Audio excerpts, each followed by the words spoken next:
माध्यमातून आज ही प्रेस वार्ता आहे. तर सरकारने याकडे लक्ष घालावं.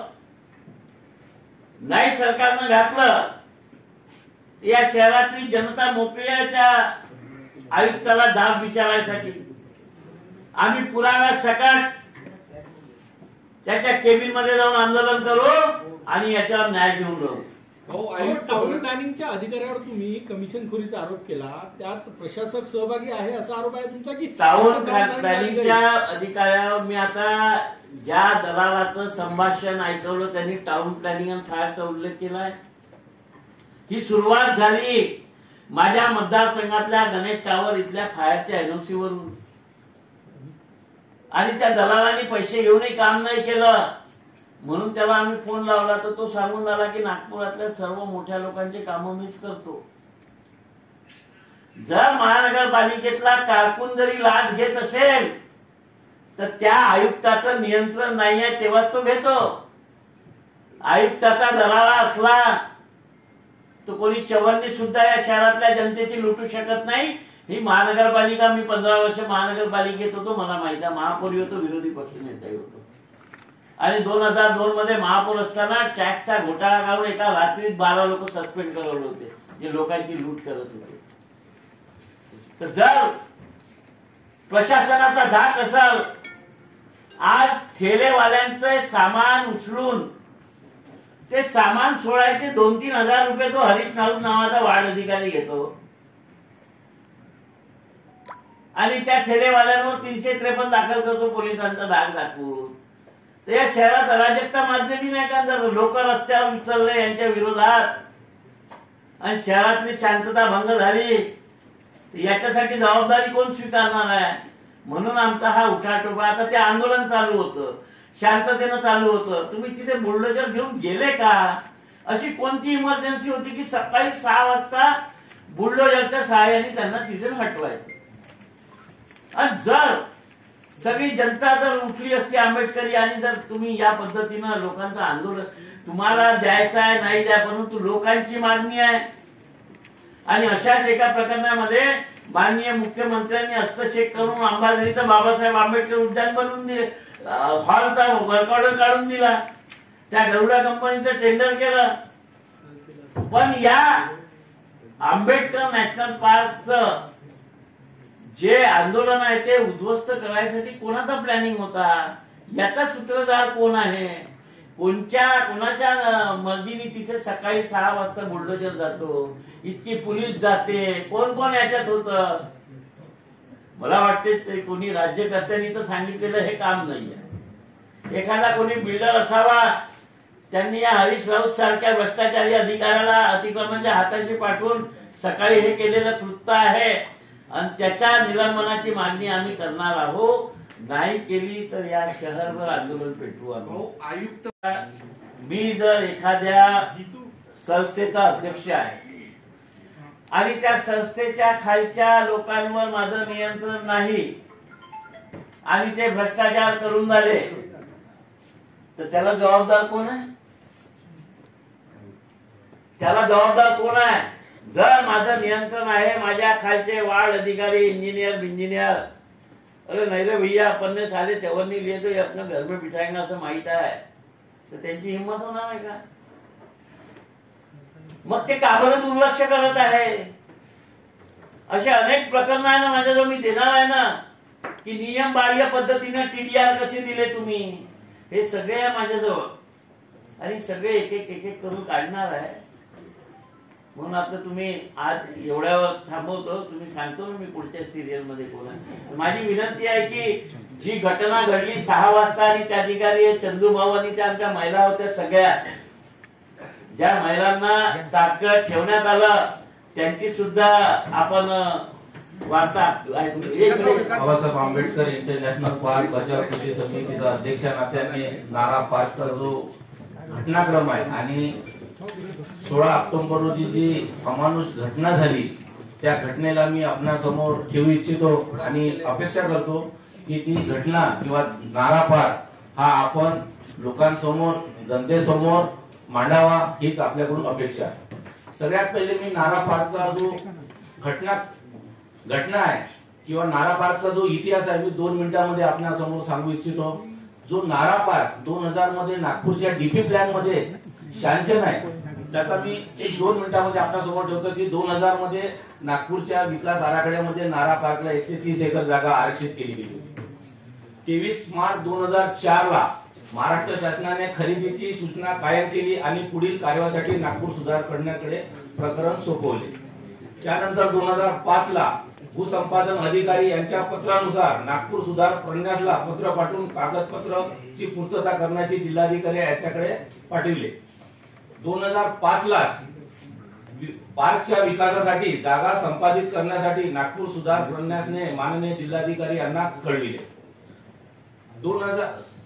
27/1/2005 ला भूसंपादन अधिकारी अधिनियम 1884 च्या कलम 53(2) नुसार विशेष भू अर्जन अधिकारी नागपूर यांच्याकडे भूसंपादनासाठी माननीय जिल्हाधिकारी यांनी वर्ग केली.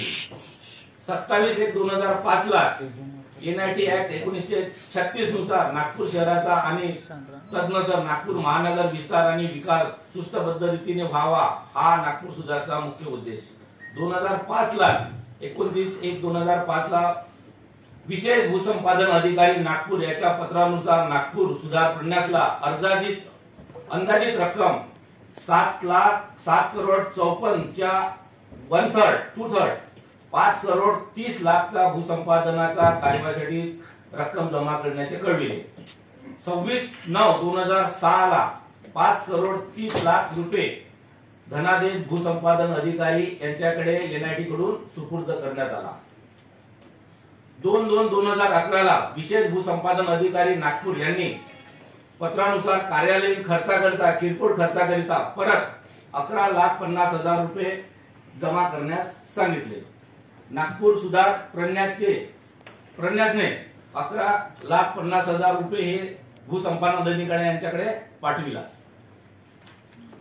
त्यानंतर 13/6/2008 ला विकास कार्याकडून ऑफर मागवण्यात आल्या. म्हणजे त्यावेळेस त्यांनी एनआयटीने टेंडर मागवले की हे आमच्याकडे आता याच्याकडे पुरेसा पैसा अवेलेबल नसल्यामुळे यांचा आम्ही टेंडर मागवल्या गेल्या.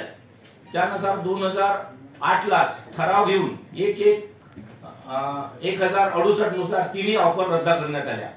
10/10/2003 मुदलियार यांनी पार्कचे आरक्षण कायम ठेवण्यासाठी माननीय उच्च न्यायालयात येथे पिटिशन दाखल केली. माननीय उच्च न्यायालय नागपूर आदेशानुसार पीआर खारिज करण्यात आली. विशेष भूसंपादन अधिकारी यांनी 2005 ला दिलेला 5 करोड रुपयाचा निधी जवळपास 12 वर्ष जवळ ठेवून 27/7/2012 ला 27/3/2017 ला विशेष लँड ऍक्विजिशन अधिकारी यांनी नागपूर सुधार करण्याचे घेतलेले पैसे परत पाठवले आणि 13/7/2017 ला ही जमीन मोकळी करण्यासाठी ठराव घेण्यात आला.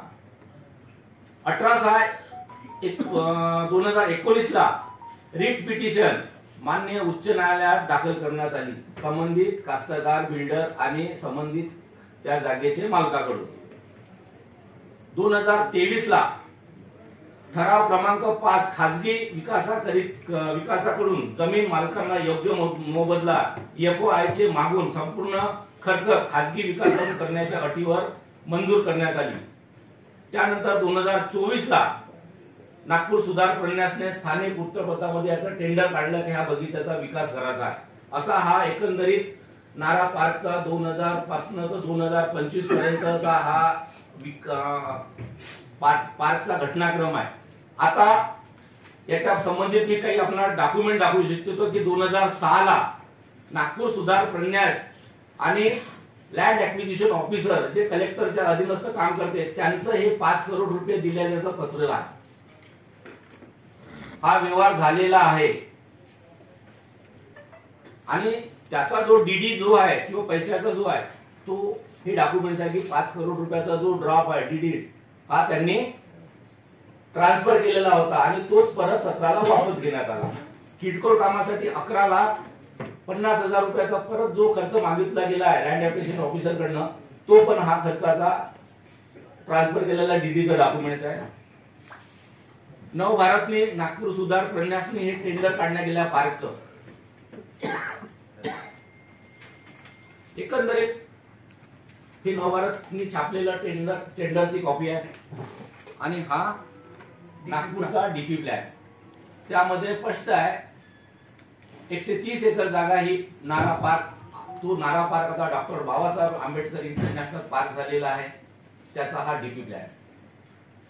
मित्र हो, एकंदरीत हा घटनाक्रम सामन्यात पोहोचला पाहिजे आणि आम्ही त्या पार्कच्या साठी एकंदरीत 25 वर्ष लागले, पण त्या पार्क बद्दल शासन उदासीन दिसत होतं. म्हणून मी doctor Babasaheb Ambedkar international park बचाव कृती स्थापन करून 2 ऑक्टोबर 2024 पासून एक रीतसर परमिशन घेऊन त्या जागेवर आंदोलन करत आहे, साखळी उपोषण करत आहे. आमच्या आंदोलनामुळे तिथे रस्त्याची कुठलीही अनुचित प्रकार तिथे आजपर्यंत घडला नाही आणि त्याची तक्रार सुद्धा नाही. आमच्या मनोज भाऊ सांगोडे यांच्या म्हणण्यानुसार आमच्याकडनं एक मुंगी सुद्धा मेली गेलेली नाही किंवा चिरडल्या गेली नाही. एवढं शांततामय आंदोलन चालू असताना 16 ऑक्टोबरला सकाळी 6 वाजता आमच्या समाजावर आघात करण्यात आला, हल्ला करण्यात आला. मी हा आरोप नाही, हे तुम्ही सगळ्यांनी मीडियानं पाहिलेला आहे. सकाळी 6 वाजता आमच्या 80-82 वर्ष असणाऱ्या म्हाताऱ्या आमच्या आंदोलन करण्याकरत्या आई बहिणींना एक 500 मीटर दूरवर रोखण्यात आलं.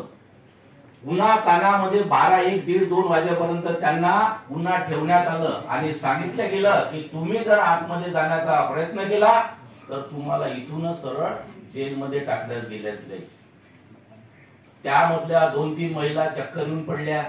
वनिता सांगोडे नावाची आमची बहीण आहे, तिच्या पायावर मोटरसायकल पडल्या गेली, ती दुखापत झाली आणि आतमध्ये जाऊन यांनी टिप्पर, जेसीपी, बुलडोजर, युपी राज करून त्यांनी आमचा पेंडॉल आणि आमचा अस्मितेचा असलेला पंचशील ध्वज यांना पाडण्यात आला. अक्षरशः तुमच्या काही मीडियावाल्यांनी, इलेक्ट्रॉनिक मीडियांनी काही मोबाईल मध्ये त्याच्या क्लिप आहे आणि त्यानंतर इथे थांबले नाही. मला सुद्धा त्या स्पॉटवर जाण्यासाठी रोखण्यात आलं, पण मी तेव्हा पोहोचल्यानंतर तिथला जो पोलीसचा आणि महानगरपालिकेचा जो ऍटिट्यूड होता, जो त्यांचा हिटलरशाहीपणा होता, आता त्या हिटलरशाहीमध्ये किंवा त्या प्रशासन आणि शासनामध्ये कुठं पाणी मुरलं मला सांगता येणार नाही. पण एकंदरीत मी सगळ्यात विसरलो की तुम्हाला दिवाळीच्या शुभेच्छा देण्यासाठी, पण आमच्या समाजाची दिवाळी ही या शासन आणि प्रशासना समाजाची दिवाळी पूर्ण हे खराब केली आणि त्या प्रकरणामध्ये आमच्या जाती दंगला घडून आणण्याचा यांचा प्रयत्न होता, असा मी आरोपच नाही करत आहे की त्यांनी ते करून दाखवलं आहे. पण आपण नागपूरवासी एकदम खूप शांततामय आहे आणि हे विकास भाऊने सांगितल्याप्रमाणे की तुम्ही 2 वर्ष काम करता, 2 वर्षानंतर निघून जाता, पण शहरातली शांतता टिकवणे आपली काम आहे. तोच आम्ही त्या दिवशी अनुभव प्रचिती करून दिली. आम्ही कुठलाही कायदा हातात घेतलेला नाही. पाडलेला झेंडा आमचा पंचशील आम्ही रीतसर तो त्या ठिकाणी लावला. आम्ही बुद्धवंदना घेतली आणि त्या पंचशीलाचं आम्ही पावित्र्य कायम ठेवलं.